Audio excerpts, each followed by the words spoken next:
সময় সংলাপে স্বাগত জানাচ্ছি। আমি তুষার আব্দুল্লাহ। সময় সংলাপে আমার সঙ্গে যোগ দিয়েছেন সুসাহিত্যিক হুমায়ুন কবির ঢালী। আপনাকে স্বাগত সময় সংলাপে। আমি সরাসরি যেতে চাই যে আমরা যদি বইমেলাতে একটু যাই, সেখানে দেখি যে শিশুদের যে বই, শিশুরা যে বই নিয়ে যাচ্ছে বাড়ি ফিরছে, সেই বই দেখলে একটু মনে হয় যে ঠিক বইটি এসে যাচ্ছে, শিশুদের বইয়ের একটা আকাল চলছে মনে হয়। আপনার কাছে কি মনে হয়? আকাল ঠিক না, তো দুই রকমই কথা বলা যায়। এটা একটা হচ্ছে যে হ্যাঁ, শিশুদের উপযোগী কোয়ালিটি মেনটেন করে কিছু বই তো অবশ্যই আছে, হ্যাঁ, যারা একটু মোটামুটি কোয়ালিটি মেনটেন করে এরকম পাবলিশাররা তা করে। এবং পাশাপাশি কিছু প্রকাশক আছে যে যারা ওই বাজারি প্রকাশক বলা যায়, হ্যাঁ, হয়তো দেখা গেল বাইরের কোনো বই হুবহু কার্টুন চরিত্রের বই বেশি, কিন্তু সাহিত্য নেই। ওই যে মিনা কার্টুন, ওই কার্টুন সব মিলিয়ে তারা নিজেদের মতো করে, কোনো কপিরাইটের পরোয়া করে না কিংবা কোয়ালিটি মেনটেন করার চেষ্টা করে। সেই বইগুলি তো ঢালিবের সামনে থাকে, বাচ্চারা ওই বইগুলি নিয়ে যাচ্ছে। বাচ্চারা ওই যে রংচং একটা ব্যাপার আছে, বাচ্চারা তো। তবে এই ক্ষেত্রে আমি মনে করি অভিভাবকদের একটা ভূমিকা থাকা উচিত, যে অভিভাবকরা বেছে দেবে যে না এটা না, তুমি জেনুইন ওই বইটা নাও। হ্যাঁ, দুই ধরনেরই আছে। তবে ইদানিং এসে দেখলাম যে পাঠকের রুচি চেঞ্জ হয়েছে। এক সময় যেমন শুধু ওই নিউজ প্রিন্টের সেবা কেন্দ্রিক পাঠক ছিল এক সময়, এখন কিন্তু আমি দেখি যে পাঠকরা চায় একটু রুচিশীল, ভালো, বাধাই ভালো এরকম বই চায়। পাঠকের রুচি কিন্তু চেঞ্জ হয়েছে। তবে যেহেতু চেঞ্জ হয়েছে, একসময় আমার মনে হয় বাজারি যারা প্রকাশক তারা আস্তে আস্তে, আমরা দেখি যে কিছু কিছু প্রকাশনীকে দেখি যে বই মেলাতে শুধু তারা শিশুদের বই নিয়ে আসে, সারা বছর আর তাদের কোনো প্রকাশনার কাজ দেখি না। এবং শিশু চত্বরে সেই প্রকাশনীগুলি বেশি, কিন্তু মূলধারার প্রকাশকেরা তাদেরও কিন্তু অনেক শিশুদের অনেক ভালো বই আছে, অবশ্যই সামনে আসে না। শিশু চত্বরে তো তাদের নাই। আমি যদি বলি আপনার সাথে, আমি এটা একমত না যে শিশু চত্বর একটা থাকবে আবার মূলধারার পাবলিশার আলাদা থাকবে, আমি এটা একমত না। একই জায়গায় সব থাকবে, যে শিশুতে তার জানা আছে যে আমি কোথায় গেলে শিশুদের বইটা পাবো। যেমন মূলধারায় যারা প্রকাশক তাদের দেখবেন যে শিশুতোষ বই অনেক শিশুতোষ প্রকাশকের চেয়েও বেশি সংখ্যায়। তাহলে এখানে গুণগত মানে লেখক বলেন, গুণগত মান বলেন, সব দিক দিয়ে এতে হয় কি তারা বঞ্চিত হচ্ছে। যারা শিশুদের জন্য বই কিনতে চায় তারা ভাবে যে এখানেই শিশুদের বই বেরিয়ে চলে যায় বাড়িতে। এখন হচ্ছে কি যারা মূলধারার প্রকাশক ভালো ভালো বই বের করে শিশুদের জন্য, তারা বঞ্চিত হচ্ছে, তাদের বইটা বিক্রি হচ্ছে না এবং শিশুও বঞ্চিত হচ্ছে। এবং শিশুদের হাতে যে একদম নতুন যে বইটা তুলে দিলেন, সেই বইটা থেকে সে এক ধরনের ভুল জায়গায় তাকে নিয়ে যাওয়া হলো। সে হয়তো কার্টুন দেখতে একটু অভ্যস্ত, কার্টুন চরিত্রটার বইটি সে নিয়ে যাচ্ছে না। আবার এই শিশুকেই যদি আপনি একটা ভালো বই তুলে দিতে পারেন, হ্যাঁ, তাহলে সে অবশ্যই নেবে। কিন্তু আমি তো তাকে আলাদা করে দিচ্ছি, শিশুকে জন্য শিশু কর্নার বলে তাকে ওই দিকে দিয়ে দিচ্ছি। এবং শিশু কর্নারে যেই ধরনের প্রকাশকরা যায় ম্যাক্সিমামই কিন্তু মূলধারার না। আচ্ছা, আমি বইতে আবার ফেরত আসবো পরে। আগে একটু বলি যে শিশু বিষয়ক পত্রিকা, সেটা কি অবস্থা এখন? শিশু, হ্যাঁ, আমি এই জায়গায় বলতে চাই এখানে আকাল আছে। শিশু বিষয়ক পত্রিকা আমরা হাতে কোনো দুই একটা পত্রিকা দেখি, যেমন টইটুম্বুর, মানের দিকে যাচ্ছি না আমি, এক সময় ওই রিটন ভাই একটা শিশুতোষ পত্রিকা, ছোটদের কাগজ, সেটাও বন্ধ। তারপরে আমাদের শিশু একাডেমি শিশু পত্রিকা বা শিশু পত্রিকা এটা বাজারে অ্যাভেলেবেল না। তাদের নির্দিষ্ট নবারণ ছিল, নবারণ বেরোয় হয়তো, কিন্তু এটা বাজারে যায় না বাজারে। এবং এইভাবে একটা কিশোর পত্রিকা জলপরে পাতানো, সেটাও অভিজাত শ্রেণীর কাগজ হয়ে গেছে, বাইরে যায় না, ড্রয়িং রুমের কাগজ হয়ে গেছে। সাধারণ যারা পাঠক, শিশুতোষ পাঠক বা শিশুদের বই পছন্দ করে, যেভাবে শিশু পেতাম না, সেই বই নাই তো এখন। আপনি দেখেন বাজারে গেলে স্টলে হয়তো বড়দের কিছু পত্রিকা পাবেন, দৈনিক পত্রিকা পাবেন, কিছু ঈদ সংখ্যা ম্যাগাজিন বা এই জাতীয়, শিশুদের পত্রিকা কিন্তু নেই। এটার আর সরকারিভাবে যেটা বেরোয় নবারং এবং শিশু, আমি মনে করি এটাও বাজারে দিয়ে দেওয়া উচিত। এবং এই যে শিশুদের জন্য যে পাতা, সেই পাতাগুলো নিয়ে কথা বলবেন। কি যে বলি, শুরুতে তো আমি চাই না, আমি নেগেটিভ মানুষ না, পজিটিভ মানুষ। যেমন না, দেখেন দৈনিক পত্রিকাগুলো কি করে, তারা একটা বিজ্ঞাপন পেল, মনে করেন শুরুতেই চিন্তা করে কোন পাতাটাকে আমি ফেলে দেব, শুরুতেই শিশুদের পাতা। একটা পত্রিকা আছে, আমি নামই বলতে চাই, যেমন যুগান্তরে আলোন নাচন, বাংলাদেশে বর্তমানে যে কটা শিশুতোষ পাতা ছিল, আমি মনে করি এটা সেরা পাতা ছিল। হুট করে কি করলো, এটা বন্ধ করে দিল, তাদের লোকসান হয় বা এই হয়। আরো অন্য পাতা আছে, এর চেয়ে বাজে পাতা আছে, কিন্তু এটা না করে তারা করলো কি শিশুদেরকে বঞ্চিত করলো। আমি মনে করি দৈনিক পত্রিকাগুলোর কর্তৃপক্ষের উচিত হবে যে শিশুদেরকে অবহেলা না করে, শিশুদের যারা পড়তে পারে, শিশুরা যাতে ভবিষ্যৎ গড়তে পারে, শিশুরা যাতে নিজেকে ক্রিয়েটিভভাবে তৈরি করতে পারে, তাদের জন্য চিন্তা করা উচিত। এবং এই পাতাগুলোর সাথে কোনো রকমের বিড়ম্বনা সৃষ্টি না করে তাদের সব সময় তাদের সামনে তুলে ধরা উচিত। এবং গণমাধ্যমের কথা যদি বলি, টেলিভিশন, রেডিও, সেখানে শিশুরা কতটুকু আছে? ওই একটু দেয় আর কি, না দিলে নয় এরকম। কই আপনি শিশুদের ওইভাবে আমি দেখি না, মানে যতটা প্রয়োজন শিশুদেরকে দেয়া ওইভাবে আমি দেখি না। একটু দেয়, একটা অনুষ্ঠান না করলে কেমন হয় এরকম দেয়। এটা সরকারি মাধ্যম বলেন বা বেসরকারি মাধ্যম বলেন, কোনো মাধ্যমই মানে আশানুরূপ না। এবং এই যে কিন্তু শিশুদের জন্য অন্য শিশুরা যে কারণে মানে আপনি কি মনে করেন সেই কারণে যে বাধ্য হয়ে বিদেশি চ্যানেলগুলি কার্টুনে আকৃষ্ট হয়ে যাচ্ছে বা অন্যান্য সিরিয়ালগুলিতে আকৃষ্ট হয়ে যাচ্ছে, আমাদের টেলিভিশনগুলিতে তাদের জন্য কোনো অনুষ্ঠান না দেখে? অবশ্যই তার তো একটা আপনি জায়গা দেবেন। সে ব্যস্ত যাতে থাকতে পারে তাকে আপনি স্পেস দিবেন না, তাকে দিচ্ছেন না। আপনি প্রিন্ট মিডিয়া দিচ্ছেন না, ইলেকট্রিক মিডিয়া দিচ্ছেন না, বই তুলে ভালো বই তুলে দিচ্ছেন না, তাহলে সে কি করবে? সে তো বসে থাকবে না, তার জায়গা সে বের করে নেবে। সে ওই কার্টুন দেখে কোথাও যে আনন্দ খুঁজবে সে সেই আনন্দটা শুদ্ধ হোক আর যাই হোক সে কার্টুন খুঁজবে, সে বিদেশি চ্যানেল খুঁজবে, সে মোবাইল খুঁজবে, মোবাইলে গেম খেলবে, কম্পিউটারে গেম খেলবে, এগুলো তো করবে সে। সেই জন্য তো ওরা দায়ী না, সেজন্য আমরা দায়ী। আমাদের উচিত হবে যাতে তাকে একটা ভালো বই দিয়ে, তাকে ভালো একটা অনুষ্ঠান দিয়ে তাকে আমি আমার দিকে ধাবিত করতে পারি, সেটা কিন্তু হচ্ছে না। এবং সেই জায়গাতে আপনি বলছেন যে শিশুদের ক্ষেত্রে যে বিনিয়োগ করাটা সেটা আমরা করছি না। আমাদের মানে টেলিভিশন, রেডিও, পত্রিকা, বই, সেই জায়গাটা শিশুদের এই যে মননশীলতার জায়গাতে এখানে আবার অবশ্য একটু অভিযোগ আছে যে যারা কোম্পানি, বিভিন্ন শিল্পপতি ছিলাম, যে যারা শিল্পপতি আমাদের বা বিভিন্ন কোম্পানি, তাদের তো একটা স্পন্সরশিপ থাকা উচিত শিশুদের ক্ষেত্রে। দেখা গেল কি সে একটা বড়দের প্রোগ্রামে যেভাবে সে উদার বা যেভাবে সে বিনিয়োগ করছে, শিশুদের ক্ষেত্রে সে করছে না।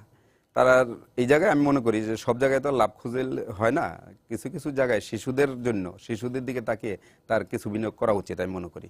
স্পন্সর বা বিভিন্ন বিজ্ঞাপন যদি পায়, আমি তো মনে করি মিডিয়ারা তখন না করবে না। এই ক্ষেত্রে আমি মিডিয়ার পক্ষ নিয়ে বলতে চাই যে তারা চায় যে হ্যাঁ, আমাকে যাতে শিশুদের প্রোগ্রাম স্পন্সর করুক, বড়দের করুক, যাতে আমি আমার অনুষ্ঠানটা চালাতে পারি। এই ক্ষেত্রেও একটা বাধা আছে যে তারা ওই বিনিয়োগ করতে পারে না, বিনিয়োগকারী পায় না, যার কারণে তারা হচ্ছে। আমাদের পাশের দেশে যদি কথা বলি, সেখানে তো অনেক বই পত্রিকা আছে শিশুদের জন্য, সেই হিসাবে আমরা সেভাবে পত্রিকা করতে পারিনি। না, একদমই না ওইভাবে করে। তবে আমি মনে করি আগে কিন্তু ছিল অনেক পত্রিকা, একটু আগে যেটা বলছিলাম, অনেক পত্রিকা ছিল শিশুদের উপযোগী। 90 দশক পর্যন্ত। হ্যাঁ, কিন্তু তারপরে শিশুদের উপযোগী ওইরকম পত্রিকাও পাই না, বা যদি দুই একটা বেরোয়। একটা পত্রিকা আমি আপনাকে বলতে পারি, কিশোর নামে একটা পত্রিকা বেরোয়, এটা অনিয়মিত, ভালো একটা মানসম্পন্ন, কিন্তু কতদিন চালাতে পারবে সে? হয়তো দেখা গেল 10, 20, 30 সংখ্যার পরে বন্ধ হয়ে যাবে। হ্যাঁ, কারণ বিনিয়োগটা একটা কারণ। তো এরকম যদি বিনিয়োগ পায় শিশুদের পত্রিকা হোক, মিডিয়া হোক। একটা সময় ছিল না যে মানে জেলা শহর, উপজেলা শহরে বসেও একটা শিশু মানে ঢাকা থেকে অনেক পত্রিকা সে পেত, বা শিশু বিষয়ক পত্রিকা পেত, বা দৈনিক পত্রিকার শিশু পাতাটা সেইভাবে তাকে আকৃষ্ট করার মতো। এবং একটা সময় ছিল ওই পাতা কেন্দ্রিক অনেক সংগঠন তৈরি হয়েছে, সেই জায়গা থেকে আমাদের শিশুরা বঞ্চিত। আমরা তো আমাদের চোখের সামনে আছে, কচিকাচা আছে, খেলাঘর আছে, এরকম সংগঠন এখন কিন্তু নেই। এখন অবশ্য আমাদের রাজনৈতিক মানে এটা বলা যায় যে রাজনৈতিক অবস্থা বা রাজনৈতিক মেরুকরণ বিভিন্ন কারণে ওইটা পেছনে চলে গেছে। তো ওটা কিন্তু শিশু সাহিত্যিক এবং শিশু পাঠক তৈরির একটা সূতিকাগার ছিল আমি মনে করি। দাদাভাই, আমরা যারা লেখালেখি করি, হ্যাঁ, তারা কিন্তু সবাই তার সাথে সংশ্লিষ্ট ছিলাম। দাদুভাই বলেন, দাদাভাই বলেন, খেলাঘর বা সব পত্রিকাগুলি। তো এটা এখন নাই, বা এরকম কোনো সংগঠনও গড়ে ওঠে না, বা ওই ধরনের উদ্যোগও নাই কারো। যার কারণে হচ্ছে কি এখনকার শিশুরা অনেকটা, এটা বলা ঠিক হবে কিনা জানি না, যে অ্যাবনর্মাল মনে হয়, অস্বাভাবিক আচরণ করে, শিশু নির্যাতন হচ্ছে, শিশুকে নির্যাতন করতেছে, বড়রা তো করতেছে, শিশুও শিশুকে নির্যাতন করতেছে। এই যে মানসিক অবস্থাটা, এটা আমরা কিন্তু তৈরি করতেছি না, মূল্যবোধের যেই ব্যাপারটা। হ্যাঁ, এবং এর সাথে আমি জড়িত করতে চাই যে পাঠ্যপুস্তকে যেই ধরনের লেখা যাচ্ছে ইদানিং, হ্যাঁ, যে মূল্যবোধ তৈরি হওয়া, একটা শিশুকে নৈতিক শিক্ষা দেওয়া, সৃজনশীল ভাবে গড়ে তোলা, সেই দায়িত্ব স্বপ্ন দেখানো। একটা শিশু তো স্বপ্ন অনুযায়ী এগিয়ে যাবে, স্বপ্ন দেখাতে হবে যে সে কোথায় যাবে। সেই পাঠ্যপুস্তকে সেই ধরনের লেখা আমরা পাই না। এই জন্য সমাজ বলেন, রাষ্ট্র বলেন, এবং যারা সমাজের বিভিন্ন জায়গায় বসে আছে, লিডিং পার্সন যারা, তাদেরও উচিত হবে যে শিশুদের নিয়ে ভাবা, কারণ তাদের পরে যে প্রজন্ম আসবে সেটা কিন্তু শিশুরা, এবং শিশুদের হাতে যদি সে তুলে না দেয় তাহলে তো সব অচল হয়ে যাবে। তা আমি কার হাতে তুলে দেব? একটা যোগ্য মানুষের কাছে, যোগ্য শিশুর কাছে। সেই শিশুটা তো সে তৈরি করছে না, সে কিন্তু নিজের পায়ে মানে ফাঁদে নিজে। শিশুর কথা বলছে, কিশোরদের জন্য তো কিছু নেই। ওই তো শিশু কিশোর ধাপটা তারা কিছু করতে, তারা কিন্তু নানা রকম সামাজিক সংকটে পড়ে যাচ্ছে, বিভিন্ন অপরাধও জড়িত হয়ে যাচ্ছে। বা কিশোর বয়স থেকে তারা আমরা যেই গাইডলাইন পাওয়ার কথা না সমাজ থেকে, না রাষ্ট্র থেকে, এবং ইভেন পরিবার থেকেও কিন্তু ওই ধরনের গাইডলাইন তারা পায় না পাওয়ার কারণে তারা নিজেদের মতো করে চলে। শিশু কিশোর সৃজনশীল হওয়া, সেটা তো এই শিশু পত্রিকাগুলো থেকে বা কিশোর পত্রিকা থেকেই সে স্বপ্ন দেখতে শুরু করতো যে কোথায় যাবে, পরিবেশ তাকে ওই পরিবেশে তাকে ফেলে দিতে হবে, অটোমেটিক সে নিজেকে তৈরি করে নেবে সেই পরিবেশ। তো আমি যেটা ওই জায়গাটা একটু বলে যে পাঠক তৈরি করার ক্ষেত্রেও কিন্তু শিশু পত্রিকা এবং শিশুদের পাতা অবশ্যই গুরুত্বপূর্ণ ছিল। এখন আমরা ধরেন যে পড়তে শিখেছি, তো ওই শিশু, হ্যাঁ আমরা শিশুদের পত্রিকা পড়েছি, বা ইভেন রেডিওতে যখন ছিল শিশুদের অনেক কলকাকলি অন্যান্য খুব জনপ্রিয় অনুষ্ঠান ছিল না, এখন বিটিভিতে যেটা ছিল বাংলাদেশ টেলিভিশন নতুন করি এই ধরনের প্রোগ্রাম তো নেই। শিশুরাকে নিজেকে যে উদ্বুদ্ধ করবে যে সৃজনশীল মানুষ হিসেবে আমাকে ঘরে তুলবো, আমাকে সেই পত্র তো আপনি বাদই দিচ্ছেন না। কাউকে দেখে স্বপ্ন সেটা তো নেই, তো সে কোন দিকে যাবে? বাধ্য হয়ে সে, শিশুরা অ্যাডভেঞ্চার প্রিয়, সে করে যেখানে মজা আছে। এটা যদি সে যে 5 তলা থেকে লাফ দিয়ে পরে মারা যাবো, এটা কিন্তু ভাবে না, এটা আমি লাভ দেই অ্যাডভেঞ্চার। পত্রিকার পাতা, বইয়ের পাতা থেকে সে যখন কার্টুন বা বিভিন্ন টেলিভিশনের যে দুর্ধর্ষ ছবিগুলি দেখছে বা গেম খেলছে, ভিডিও গেম, সেখানে যে আপনি যেটা লাভ দিয়ে পড়া, সেখানে দেখছে কেউ লাভ দিয়ে পড়ে যাচ্ছে, সেটাকে সে ভাবছে বীরত্বপূর্ণ বিষয়। কিন্তু আমরা যদি বলি যে তাকে যদি মানে চাঁদের পাহাড়ের শঙ্কর হওয়ার স্বপ্ন সে দেখে না। অবশ্যই আমি দিচ্ছি না তো, তাকে হওয়ার সুযোগ দিচ্ছি না, সুযোগ তাকে দিতে হবে। এবং সবাইকে অবশ্যই ভাবতে হবে যে তারা ভুল করতেছে, শিশুদেরকে গুরুত্ব না দিয়ে তারা খুব ভুল করতেছে, নিজের ফাঁদে নিজে পা দিতেছে। কারণ শিশুদেরকে সমাজের উপযোগী করে সৃজনশীল ভাবে এবং রাষ্ট্রের উপযোগী করে তৈরি যদি আমরা না করি, একসময় গ্যাপ হয়ে যাবে, জ্ঞানের গ্যাপ হবে। হ্যাঁ, বুদ্ধিভিত্তিক যে সমাজ, সেটা কিন্তু আমরা পাচ্ছি না। এবং আপনি খেয়াল করবেন ধীরে ধীরে লোপ পাচ্ছে। হ্যাঁ, আপনি দেখবেন যে একটা হেঁটে গেলে একটা শিশু কিন্তু আপনার প্রতি মানে ওই যে শ্রদ্ধাবোধটা, আমরা প্রাইমারিতে যখন পড়ছি, সেই শিক্ষককে দেখলে এখনো দূর থেকে মাথা নিচু করে আসলে একটা সালাম দেই। এখনকার শিশুদের থেকে আপনি সেটা কামনা করতে পারতেছেন না, কারণ সেই শিক্ষাটা তাকে দেওয়া হয়নি। এটা আমি শিশুকে দোষ দিচ্ছি না, এটা হচ্ছে আমাদের দোষ। আমরা যারা বড়, আমরা তাকে, অভিভাবকদের দোষ, সমাজের দোষ, রাষ্ট্রের দোষ। তারা তাকে ওইভাবে গড়ে তুলতে পারেনি, যার কারণে আমি নিজে আমার শ্রদ্ধা যেটুকু পেতাম তার কাছ থেকে সেটুকু পাচ্ছি। আমাদের যে শিক্ষা মাধ্যমগুলো, আপনি একটা পাঠ্য বইয়ের কথা বলেছেন, গড়পড়তাটা বলেছেন, কিন্তু ইংরেজি মাধ্যমের শিশুরা কিভাবে তৈরি হচ্ছে, তারা আমাদের বাংলা ছড়া, বাংলা গল্প, এগুলি জানতে পারছে কিনা, সেগুলোর সাথে পরিচয় হচ্ছে না অন্য কোনো বিষয়ের সঙ্গে পরিচয় হচ্ছে? এটা তো একটা যদি বলেন জগা খিচুড়ি অবস্থা। আমি কয়েকদিন আগে ময়মনসিংহ গেলাম, দেখলাম যে বাংলা স্কুলের নাম ইংরেজিতে দেয়া, ইন্টারন্যাশনাল মডেল স্কুল এক গ্রামে। আচ্ছা, ইন্টারন্যাশনাল মডেল স্কুল। তো এটা আমার মনে হয় যে নাম দিয়েছে সে নিজেও বোঝে না যে ইন্টারন্যাশনাল মডেল স্কুল কি মানে কি। তারা করে কি, ওই যে পুরাটা ব্যবসায়িক, তারা কিছু বোঝা দিয়ে দেয় বাচ্চাদের কাঁধে, ইংরেজি শিখতেছে। কিন্তু ইংরেজি, আপনি ইংলিশ মিডিয়ামে পড়েন নাই, আমি ইংলিশ মিডিয়াম পড়ি নাই। হ্যাঁ, যারা আজকে রাষ্ট্র ব্যবস্থায় আছে তারা ইংলিশ মিডিয়াম পড়ে নাই, আতিউর রহমান পড়ে নাই, যতীন সরকার পড়ে নাই, শামসুর রহমান পড়ে নাই। তারা কি শামসুর রহমান হয় নাই? তারা কি নির্মলেন্দু গুণ হয় নাই? তারা কি যতীন সরকার হয় নাই? তারা কি একজন তুষার আব্দুল্লাহ হয় নাই? তাহলে ইংলিশ মিডিয়ামের বিপক্ষে আমি বলছি না, কিন্তু জেনুইন যেই পড়াটা, আমার বাংলার কালচার, আমার দেশজ কালচার, কৃষ্টি, ঐতিহ্য ঠিক রেখে আমি তখন বাইরের পড়াটা পড়বো, ইংরেজি শিখবো, অবশ্যই শিখবো বাইরে। কিন্তু আমি আমার কৃষ্টি কালচার এগুলি বন্ধ রেখে ইন্টারন্যাশনাল মডেল স্কুলের নামে আমি এক বোঝা বই দিয়ে দিলাম, 20টা 30টা। ক্লাস 1-এ ব্যাকরণ বই, ক্লাস 1-এ গ্রামার বই, দরকার কি? আমরা ক্লাস 1-এ ব্যাকরণ বই, গ্রামার পড়ি নাই, আমরা কি ইংরেজি শিখি নাই? তো এই যে করে, এটার মনিটরিং দরকার আছে। সরকার কঠিনভাবে যদি মনিটরিং করে, মানে শিশুরা বা বাচ্চারা কি করছে, এই যে ক্লাস 1-এ বা প্রথম শ্রেণীতে যে ব্যাকরণটা পড়ে ফেলছে, তাতে কিন্তু পড়ার সম্পর্কে তার একটা ভীতি তৈরি হচ্ছে এবং একটা জটিলতা, যে কারণে কিন্তু সে মানে পড়ার যে আনন্দ, সেই আনন্দ থেকে সে বঞ্চিত। শিশুর মানে লেখাপড়াটা চয়নিকা পড়তাম, মনে আছে? চয়নিকা পড়ছি, এবং শিশুর লেখাপড়াটা কিন্তু আনন্দ হতে হবে, সে বুঝবে যে এটা একটা মজা, এটা আমার একটা আনন্দ। নতুন বই হাতে তোলার পর প্রথমেই চয়নিকা বইটা পড়া হয়েছে। চয়নিকা পড়তাম, অন্যান্য যারা ছিল তাদের বাংলা বই নিয়ে এসে পড়তাম। হ্যাঁ, তো সেই আনন্দ ছিল, সেই সবুজ সাথী পড়তাম, আদর্শলিপি পড়তাম। এখন করে কি আদর্শলিপি সবুজ সাথীর মানে কি বলে, এটা কোনো চান্স নেই। তারা করে কি নিজেদের মতো করে, দেখবেন আপনি কেজি বই যদি 10টা হাতে নেন, দেখবেন যে প্রত্যেকটাই ভুল। আমি হব সকালবেলার পাখি, এটা না দাড়ি কমা আছে, না উচ্চারণ ঠিক আছে, না লাইন ঠিক আছে, না ছন্দ ঠিক আছে, না বানান ঠিক আছে। তাহলে একটা শিশু কি শিখবে আপনার কাছ থেকে? এটা হচ্ছে ইংলিশ মিডিয়ামে বেশি হয়, পাশাপাশি বাংলা মিডিয়ামের কিছু কেজি স্কুল আছে, কারণ হচ্ছে সঠিক মনিটরিং। সেখানে তো অভিভাবকদের একটা ব্যাপার, অভিভাবকরা একটা প্রতিযোগিতা পড়ে গেছে, সবাইকে ইংরেজি শিক্ষায় শিক্ষিত করতে হবে। এটা একটা ঠুনকু তাদের চিন্তাধারা। হ্যাঁ, তারা মনে করে ওই প্রতিবেশী দেখে আর কি, যে আমার প্রতিবেশী ইংলিশ মিডিয়ামে পড়ছে, আমার বলে পড়তে হবে। কারণ কি এটাও যে আমরা প্রাথমিক স্কুলগুলি কিভাবে তৈরি করতে পারিনি দেখে তারা ঠিক আস্থা রাখতে পারছে না।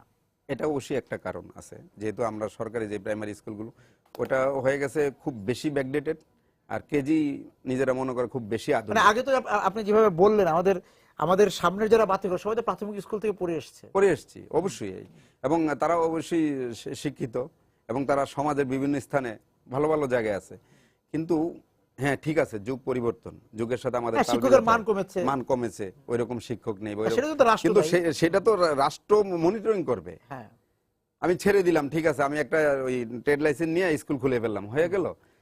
এমনও রেকর্ড আছে যে এসএসজি পাস, সে হচ্ছে উমুক মডেল ইন্টারন্যাশনাল স্কুল এন্ড কলেজের প্রিন্সিপাল। আচ্ছা, সেটা দায় কার? রাষ্ট্রের। আমাদের ব্যক্তি একটা দায় আছে যে আমি ভুল শিক্ষা দেব না। যখন সে এই ফেল করে, এইভাবে নিজেকে সে সঠিকভাবে নেয় না, তখন কিন্তু রাষ্ট্র তাকে ধরা উচিত। রাষ্ট্র ধরতেছে না এটা। এবং দেখবেন আপনি, আমি একটা কথা বারবার বলি, আজকালকার যারা শিশু, তারা ভবিষ্যতে কাদের ব্যথায় ভুগবে। কারণ হচ্ছে সে যেই বোঝাটা নেয়, আমি আমার ছেলের একদিন বইয়ের ব্যাগ নিয়েছিলাম হাতে, আমি পারি নাই, কিন্তু এত বোঝা, ওই ব্যাগটা আমি আমার ছেলের কাঁধে যখন দেই, তখন সে কিন্তু কুঁজো হয়ে যাবে। এখনকার যে প্রজন্ম, আমার তো আমি আশঙ্কায় আছি যে তারা মনে হয় ভবিষ্যতে কুঁজো হয়ে যাবে। কারণ হচ্ছে যেই বইয়ের বোঝা, এই বোঝা টানতে টানতে লেখাপড়া হবে না। অদ্ভুত বিষয় যে আগে কিন্তু যে মানে স্কুলগুলোতে রাফ খাতা বলে একটা খাতা ছিল, যে ওই খাতা সব বিষয়ই রাফ করা যেত। এখন প্রত্যেকটার জন্য আলাদা খাতা। এটা একটা বাণিজ্যিক বিষয়, অবশ্যই বাণিজ্যিক বিষয়। আলাদা খাতা, প্রতিটা বিষয়ের আলাদা খাতা করে দিচ্ছে, এবং 8টা ক্লাস হবে, 8টা ক্লাসে 8টা খাতা নিতে হবে, ওজন তো বাড়বেই, ওজন বাড়বে, এবং সে সুযোগ পায় না তো হোমওয়ার্ক, তারপরে ক্লাসের ওয়ার্ক, তারপরে কোচিং, তারপরে প্রাইভেট টিউটর, তারপর আবার এই যে মানে অভিভাবকদের সব হতে হবে এবং ফার্স্ট হতে হবে। আমি নিজে জীবনে ফার্স্ট হই নাই, আমি কখনো ফার্স্ট হইতে পারিনি। এর অর্থ এই না যে আমি ফার্স্ট হতে হবে। হ্যাঁ, আপনি হতে পারেননি বলে আপনার ছেলেকে ফার্স্ট হতে হবে, এটা ঠিক না। ঠিক না, আমরা করি, কিন্তু এটা ঠিক না। যেমন আমার ছেলে, আমি বলছি পড়লেই চলবে, পড়ো, লেখাপড়া করো, মোটামুটি পাস করে যাও, ফার্স্ট হবে, এই টেনশন তাকে দিলে কি হবে? সে মানুষ হবে না। সে ওই আতঙ্ক নিয়ে, সে আশঙ্কা নিয়ে বড় হবে যে আমি তো ফার্স্ট হতে পারলাম না, ফার্স্ট হতে পারলাম না। ফার্স্ট হলো, বাকি জিনিসগুলো সে নিল না। সমাজের যারা চারপাশে আরো আমাদের এখানে যেমন জিপিএ 5 এখন সবাই পাচ্ছে, কিন্তু সেটা হচ্ছে বই থেকে, পাঠ্য বই থেকে নিচ্ছে, বাইরে থেকে তো নিচ্ছে না। জিপিএ 5 যারা পাচ্ছে, ম্যাক্সিমামই দেখবেন যে আপনাকে কথা বলবেন, সে অনেক প্রশ্নের উত্তর দিতে পারবে না। কারণ হচ্ছে কি, সে ওই পাঠ্যপুস্তকের কিছু মুখস্থ লেখাপড়ার পরীক্ষা দিয়েছে, A+ পেয়ে গেছে। আর আগে কি ছিল? আগে কিন্তু ছিল পুরো বইটা আমাদের পড়তে হতো, কোন প্রশ্ন আসবে আপনি জানতেন না।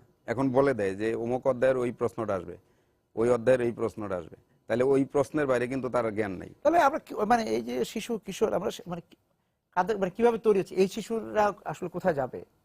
আমি তো এই নিয়ে একটু ভয় আছি। ভয় কি, যে এই শিশুরা যে কোথায় যাবে, মঙ্গল গ্রহে যাবে নাকি মাটির নিচে যাবে, বোঝা যাচ্ছে না।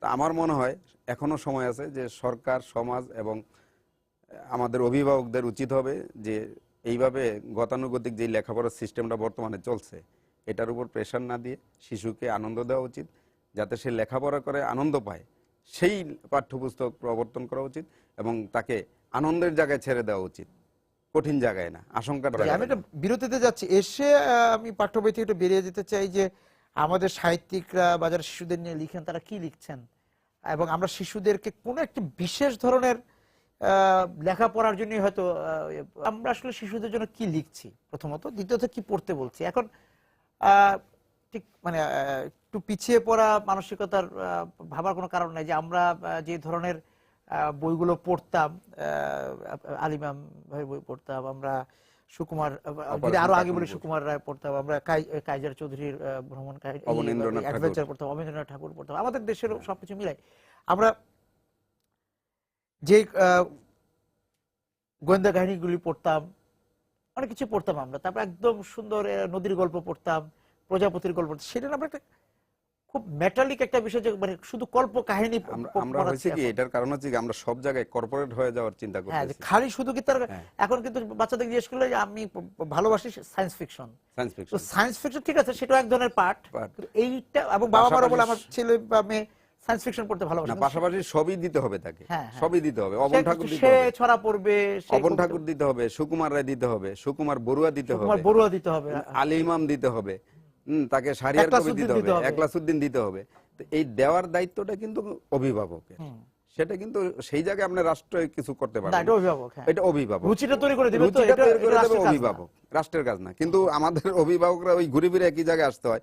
অভিভাবকরা বই পড়লে মনে করে আউট বই দরকার নেই, এটা পড়ার দরকার নেই, তুমি ওইটা পড়ো। একটা জনপ্রিয় ধারার বই আছে, এটা চলছে এখন, কল্প কাহিনী চলছে, সেটা যেই হোক ভালো মন্দ ওই লেখকটা পড়তে হবে। হ্যাঁ, এই জন্য উচিত প্রথম কাজ হবে যে মেলা কেন্দ্রিক তো আমাদের পাঠ্যপুস্তক এবং রিডারটা, প্রথম কথা হবে যে আলাদা দরকার নেই শিশু কর্নার, সব এক জায়গায় থাকবে। সেখান থেকে গার্জিয়ান তার শিশুকে বেছে বেছে বেছে বেছে বেছে 1 মাস মেলা, বিশ্বের কোথাও হয় না, তার কিন্তু বাছাই করার সুযোগ আছে প্রচুর, বাছাই করে করে ভালো লেখকের ভালো লেখা শিশুর হাতে তুলে দেওয়া এবং একটা সুযোগ দেওয়া যে তুমি হ্যাঁ আমরা বলি যে আমাদের শিশুরা কেন বা কিশোররা কেন হোমানাজাত পড়বে না।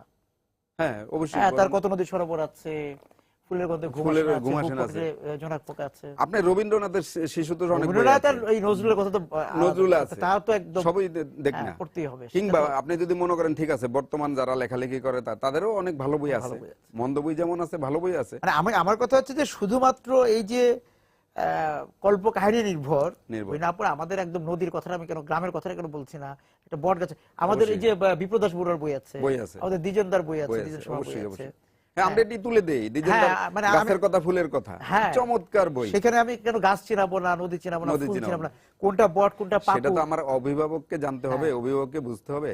অভিভাবক আমাদের ছেলেমেয়েরা কেন বট পাকুর চিনবে না, ছাতি ফুল কেন চিনবে না? তাই তো, এটা হচ্ছে এই দৈন্যতা হচ্ছে অভিভাবকের। যার কারণে একটা কথা প্রায় বলা হয় বিভিন্ন মাধ্যমে, আমি ইমাম ভাই বলছে একটা বক্তৃতা দেখলাম যে মাছ কোথায় থাকে, ফ্রিজে। মাছ কোথায় থাকে, ফ্রিজে থাকে। হ্যাঁ, শিশু তো এটা শিশুকে দায়ী করা যায় না, কারণ সে জন্মের পরে দেখছে যে তার বাবা ফ্রিজ থেকে বের করে, দ্যাট মিন্স মনে হয় ফ্রিজ থেকেই আসে মাছ। আচ্ছা, ধান গাছ দিয়ে কি হয়, তক্তা হয়, কাঠ হয়।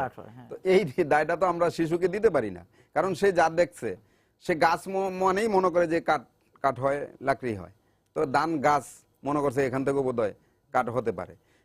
ধান গাছ যে ফসল মানে ধান হয়, চাল হয়, বা এটার গাছের পাতাটা কিরকম, গাছ কিরকম লতানো, এটা শেখাতে হবে অভিভাবককে। শিশু যারা শহরের শিশু বিশেষ করে তাদের ক্ষেত্রে এটা বেশি প্রযোজ্য, যে মাঝে মাঝে গ্রামে নিয়ে যেতে হবে। গ্রামে নিয়ে গেলে কি হয়, সে ওই মাছ যে ফ্রিজে থাকে না, এটা উন্মুক্ত জায়গায় দেখবে, দেখতে পাবে, পরিবেশ সম্পর্কে জানতে পারবে, সে স্বপ্ন দেখতে পারবে, অবারিত একটা আকাশ দেখবে, ফুল দেখবে, কাশফুল দেখবে, ধান দেখবে, সবুজ দেখবে, গ্রামের গাছপালা দেখবে, নদী দেখবে, এগুলি দেখানোর দরকার আছে। এটা একটা বড় শিক্ষা। সুতরাং সেই জায়গা থেকে অভিভাবক লেখকদের দেয়, শিশুদেরকে বঞ্চিত করছে আমরা, সেই জায়গাতে আমাদের মনে হয় নিজের কাছে নিজেদেরই আমরা অপরাধ করতেছি আমাদের সাথে। হ্যাঁ, শিশুর সাথে করা মানে আমাদের সাথে করা। সেই সাথে আরেকটা বলবো যে শুধু এইসব যা বললাম এর পাশাপাশি যে পাঠক তৈরি করা। এখন দেখবেন আগে পাড়ায় মহল্লায় যে পাঠাগার ছিল, পাঠাগার আছে, এখন কিন্তু পাঠাগার নেই। ওই পাঠাগার গুলো হয়ে গেছে রাজনৈতিক ক্লাব। এই জন্য উচিত হবে যে পাড়ায় মহল্লায় পাঠাগার তৈরি করা, কিংবা যারা একটু সমাজে ভালো অবস্থানে আছে তারা অন্যদেরকে উদ্বুদ্ধ করবে যে পাঠাগার তৈরি করো। পাঠাগার হলে কি হবে, আপনার একটা শিশু অটোমেটিক বইয়ের প্রতি দেখবেন যে তার একটা আগ্রহ কিন্তু আছে, কিন্তু সময় পায় না। সে যখন দেখবে যে একটা পাঠাগার আছে আমার এলাকায়, সে প্রতিদিন না যাক, সপ্তাহে 1 দিন যাবে, সপ্তাহে না যাক 15 দিন যাবে, সে কিন্তু একটা বই নিয়ে নেওয়ার জন্য যাবে এবং পড়বে। আমরা এই কাজটা করতে পারি। পাশাপাশি আরো করতে পারি, এখন তো হাউজিং এর যুগ, অ্যাপার্টমেন্টের যুগ, ফ্ল্যাট কোম্পানির যুগ। এখন আমরা কিন্তু সব ফ্ল্যাট কোম্পানিতে ইচ্ছা করলে একটা করে লাইব্রেরি কর্নার করতে পারি, পাঠাগার কর্নার করতে পারি। আমরা প্রচুর টাকা, কোটি কোটি টাকা ইনকাম করতেছি। আমি কি একটা রুম 10 বাই 10 ফিট একটা রুম দিতে পারি না পাঠাগারের জন্য? তাহলে কি হবে? না, এটা খুব ভালো বলেছেন যে আমাদের এখানে দেখা যায় যে অ্যাপার্টমেন্টগুলোতে সেখানে সুইমিং পুল আছে, এখানে ব্যাডমিন্টন খেলার জায়গা আছে, তারপরে যে কি বলে ব্যায়ামাগার আছে, অনেক বিষয় আছে, পাঠাগার নাই, ফুড কোর্ট, বহু রকম কিছুই আছে, কিন্তু একটা পাঠাগার থাকলে তো ভালো। এবং আমি তো মনে করি তার বিজ্ঞাপনে যদি সে বলে যে আমাদের এখানে পাঠাগার আছে, সে কাস্টমারও বেশি পাবে। মানে ফিটনেসের জায়গা আছে, কিন্তু মনের ফিটনেসের জায়গা নাই, মনের ফিটনেসের জায়গা নাই। এটা দরকার। সুতরাং এখন সময় এসেছে যে মনের ফিটনেস বাড়ানোর জন্য, সেই জন্য বইয়ের কাছেই ফিরে যেতে হবে। আপনাকে অনেক ধন্যবাদ আজকে আমাদের সঙ্গে যোগ দেওয়ার জন্য ঢালি ভাই। দর্শক যারা ছিলেন আজকে সময় সংলাপের সঙ্গে, আপনাদেরকে ধন্যবাদ জানিয়ে শেষ করছি আজকে সময় সংলাপ। দেখা হবে আগামী দিন। সবাই সুন্দর থাকুন।